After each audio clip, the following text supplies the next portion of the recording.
Hola. Hoy nos metemos en un tema complejo, sí, pero creo que fundamental. Las relaciones entre personas y cómo podemos identificar eso que la fuente que vamos a usar hoy llama personas tóxicas. Hola. Sí, un tema delicado, la verdad. Para analizarlo, nos vamos a basar en algunas partes del libro Personas tóxicas de Silvia Congost. La idea es sacar las claves que da ella para, bueno, entender estas dinámicas, saber verlas venir y sobre todo por qué dice que es tan importante protegerse. Exacto. Y la idea central del libro es muy clara, ¿eh? Dice que estas personas existen y que el impacto que tienen puede ser, bueno, brutal. Pueden desequilibrar tu vida por completo, Y que pueden estar en cualquier sitio, ¿no? en todas partes. Familia, amigos, el trabajo, la pareja. Cualquier ámbito. Me llamó la atención una analogía que usa al principio, la de los viñedos, Ah, sí. que dice algo así como que entender la historia de una cepa, por lo que ha pasado, sus cicatrices, te ayuda a comprender el vino que da, sin juzgarlo así de primeras. Y eso, bueno, invita un poco a la empatía, ¿no? Hacia los demás. Totalmente. Pero ojo, que ahí mismo mete una puntualización crucial. A ver, Que sí, que la empatía vale para entender el por qué alguien es como es, sus heridas del pasado, pero que con estas personas que describe como tóxicas, esa compasión puede ser peligrosa. peligrosa. ¿En qué sentido? Que si te acercas demasiado, si empatizas demasiado, te puedes intoxicar, como dice ella. La clave que da el libro es identificar y fuera, alejarse. Vale. Entonces, concretando, ¿qué es exactamente una persona tóxica según este libro? Porque no es solo alguien que te cae mal, ¿verdad? No, no, para nada. Va mucho más allá de un simple no conectamos. La característica principal que subraya el texto es que en esa relación concreta contigo, estas personas intoxican, invalidan, empequeñecen y destruyen. Uf, palabras fuertes. Sí, y generan sufrimiento real. Angustia, inseguridad, te machacan la autoestima, te meten miedo, te hacen sentir que no eres tú mismo. Y un punto importante que remarca, alguien puede ser tóxico para ti en concreto, pero no necesariamente para todo el mundo. Es la dinámica específica que se crea contigo lo que cuenta. Entiendo. El libro da ejemplos o categorías para entenderlo mejor, ¿no? Sí, hace como una especie de gradación, para ilustrar. Primero, habla de personas con las que simplemente no encajan. Vale, la incompatibilidad básica. Eso es. No hay fluidez, estar con ellas te agota, no puedes ser tú mismo. No es que sean malas personas, ¿eh? Pero la relación desgasta un montón. La propia Congost cuenta una anécdota de una compañera de estudios con la que era un suplicio tratar, más allá de lo justo y necesario. Pura incompatibilidad. De acuerdo. ¿Y luego? Luego están las personas que decepcionan. Esas que, bueno, no son como parecían al principio o no cumplen las expectativas que tenías. Ah, la típica decepción. Sí. Y a veces, dice gente que en principio es buena, puede actuar de forma tóxica, quizá por influencia de otros. Pone ejemplos de separaciones donde uno cambia radicalmente, manipulado por una nueva pareja, por ejemplo. Ya veo. Y por último, el grupo que más le preocupa a ella, las personas destructivas. Aquí ya entramos en terreno más serio. Mucho más. Hablamos de gente manipuladora, maltratadora, a menudo con problemas psicológicos de fondo, de los que igual ni son conscientes, ¿sabes? Estas son las dinámicas que el texto considera más peligrosas, las que te pueden destrozar. Y es aquí donde supongo la autora empieza a relacionar estos comportamientos más graves con ciertos perfiles psicológicos. Efectivamente. Ahí es donde el libro empieza a vincular estos patrones más dañinos con lo que podrían ser rasgos o incluso trastornos de personalidad. Dice que en su consulta, trabajando con las víctimas, ve patrones que a menudo encajan con descripciones del trastorno límite, TLP, el antisocial, la psicopatía y sobre todo le dan mucha caña al trastorno narcisista. Vale. Antes de meternos a fondo con el narcisismo, que parece que el libro le da bastante importancia, ¿podrías comentar así por encima qué caracteriza a los otros tres según el texto? Claro, el TLP o el límite lo asocia a una inestabilidad emocional muy fuerte, miedo al abandono, mucha impulsividad, a veces incluso autolesiones. Es el único de estos perfiles donde, según dice la persona, a veces puede tener algo de conciencia del problema y buscar ayuda. ¿Y el antisocial? El antisocial, bueno, pues un desprecio bastante grande por los derechos de los demás, tendencia a saltarse las normas, mentiras patológicas, impulsividad, cero remordimiento. A menudo dice, con historial delictivo, menciona un caso, el de Lucía y Alan, donde él tenía conductas de riesgo muy bestias, consumo, agresividad al volante, una imprudencia total con el dinero. Podría ir por ahí. Vale. ¿Y la psicopatía? La psicopatía la describe como una frialdad emocional muy marcada, incapacidad para sentir empatía de verdad, aunque la pueden fingir muy bien, ¿eh? Son manipuladores, muy calculadores y no sienten culpa, a diferencia del antisocial, que es más impulsivo. El psicópata suele planificar más para no pillarse los dedos. Entendido.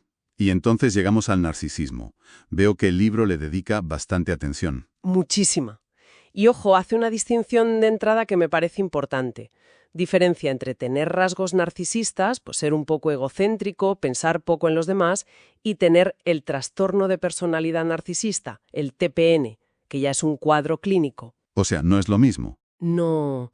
De hecho, la autora critica mucho esa idea que a veces oyes de un narcisismo sano. Dice que no, que ya los rasgos indican problemas y que el trastorno es algo mucho, mucho más grave y dañino. Pone el ejemplo de un tal Raúl, un directivo, con rasgos narcisistas claros. Necesitaba sentirse superior, no aceptaba críticas, muy rígido. ¿Y las señales de alerta del trastorno narcisista como tal, cuáles serían según el libro? Porque suena algo más que ser simplemente vanidoso. Sí, mucho más.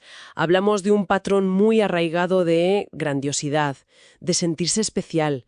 Necesitan admiración constante, pero constante de verdad, y una falta de empatía tremenda. ¿Falta de empatía total? Prácticamente nula.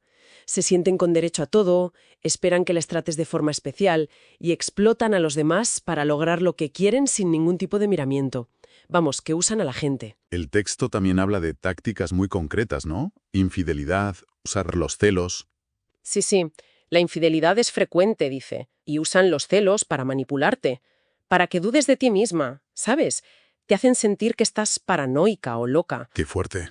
Y la descalificación constante es otra herramienta clave. Poco a poco te van minando la autoestima hasta que sientes que no vales para nada. Buscan controlar tu dinero, tu vida social, intentan aislarte de tu gente, de tus amigos, de tu familia. Claro, para tener más control. Exacto.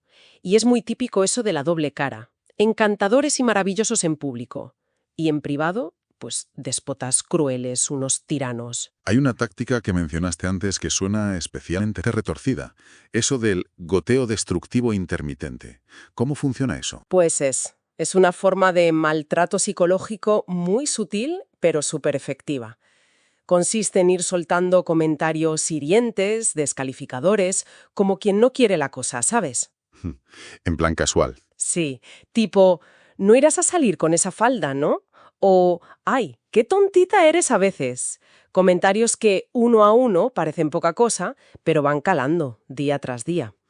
Y lo peor es que intercalan estos pinchazos con gestos de afecto súper exagerados, con demostraciones grandiosas, lo que llaman love bombing. Una de cal y otra de arena, pero a lo bestia. Exacto. Esa mezcla de frío y calor te deja totalmente descolocada.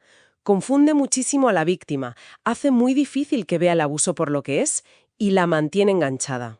Es perverso. Madre mía. ¿Y el libro dice algo sobre por qué alguien acaba siendo así? ¿Las causas? Sí, menciona que las raíces suelen estar en la infancia, como en muchos otros problemas. Puede haber habido abusos, negligencia emocional, pero también lo contrario, ¿eh? Haber sido endiosado sin límites o no haber tenido normas claras. Entiendo. Pero, y esto el texto lo recalca una y otra vez, entender de dónde viene puede ayudarte a tener cierta empatía, sí, pero nunca jamás justifica el comportamiento abusivo de ahora. No es una excusa para quedarse ahí aguantando. Un punto clave, sin duda.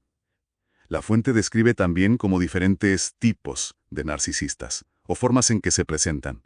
¿Hay alguno que sea más difícil de pillar? Sí, señala uno en concreto como especialmente peligroso, el narcisista pasivo-agresivo encubierto. Encubierto. ¿Por qué? Porque su fachada inicial es perfecta. Pueden parecer humildes, tímidos, incluso hacerse las víctimas. Pero por debajo va operando esa desvalorización constante, muy sutil, que te vuelve loca porque no sabes de dónde viene. Claro, es más difícil de ver. Mucho más. También habla de otros perfiles, como el jeta económico, que básicamente busca vivir de ti, explotarte económicamente, por un ejemplo tremendo de una tal Natalia a la que su pareja, un médico, le pidió un reloj de 16.000 euros. ¡Qué barbaridad! Sí, aprovechándose totalmente. O el fantasma fanfarrón, que es el más clásico quizás, el ostentoso, el que necesita exhibir sus logros reales o inventados, y busca la admiración de todo el mundo. Y el patrón de actuación, el modus operandi, suele ser parecido en todos los casos. El patrón general que describe el libro sí que es bastante consistente. Primero, una fase de idealización brutal. Te bombardean a halagos, atenciones desmedidas, promesas. El famoso love bombing. Te hacen sentir la persona más especial del mundo. El gancho inicial. Exacto. Pero luego, sí o sí, llega la fase de devaluación. Empiezan las críticas, el desprecio, el control, la manipulación. Y usan esa táctica que decíamos, la de una de cal y otra de arena, todo el tiempo, para mantenerte desorientada y enganchada emocionalmente. Es horrible. Y la pregunta del millón es, ¿quién suele caer en estas redes? Describe un perfil de víctima. Sí, y esto es muy interesante. Según el material, las personas que suelen atraer a estos perfiles narcisistas son a menudo gente empática, compasiva, responsable, reflexiva. Vaya, buenas cualidades en principio. Claro, gente que intenta entender al otro, que busca explicaciones, que justifica, que intenta arreglar la relación y muchas veces acaba cargando con culpas que no son suyas. El narcisista, en cambio, huye de quien le planta cara o le pone límites claros desde el principio. Entiendo. Y con Ghost subraya algo vital aquí. Esas cualidades de la víctima, la empatía, la responsabilidad, la compasión, son valiosas. No son defectos ni la causa del abuso. Son precisamente esas cualidades las que el abusador detecta y explota para su beneficio. Qué importante es eso. Si alguien se da cuenta de que está en una relación así, ¿qué recomienda el libro? Salir debe ser dificilísimo. Increíblemente difícil. Y el consejo del libro es tajante, huir, cortar por lo sano, lo que se llama contacto cero, radical. Contacto cero significa cero. Cero es cero. Nada de mensajes, llamadas, redes sociales, nada. Y buscar ayuda profesional. Dice que es prácticamente imprescindible. La manipulación es tan heavy que te deja la percepción de la realidad hecha polvo. Y el riesgo de recaer, de volver, es altísimo. Entiendo. Y hay que quitarse de la cabeza la idea de una ruptura normal o justa.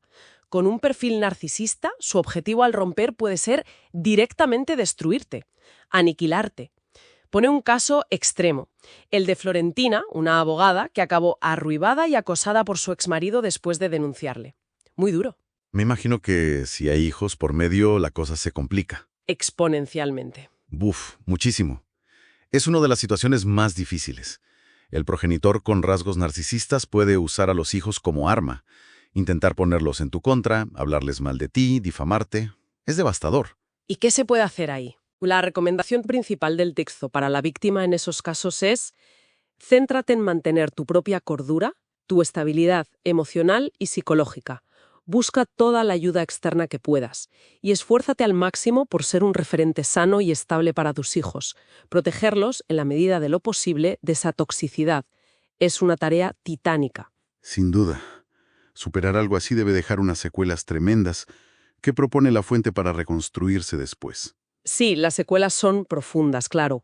Autoestima por los suelos, miedos que te paralizan, inseguridades por todas partes. A veces hasta sientes que has perdido tu identidad, que no sabes quién eres.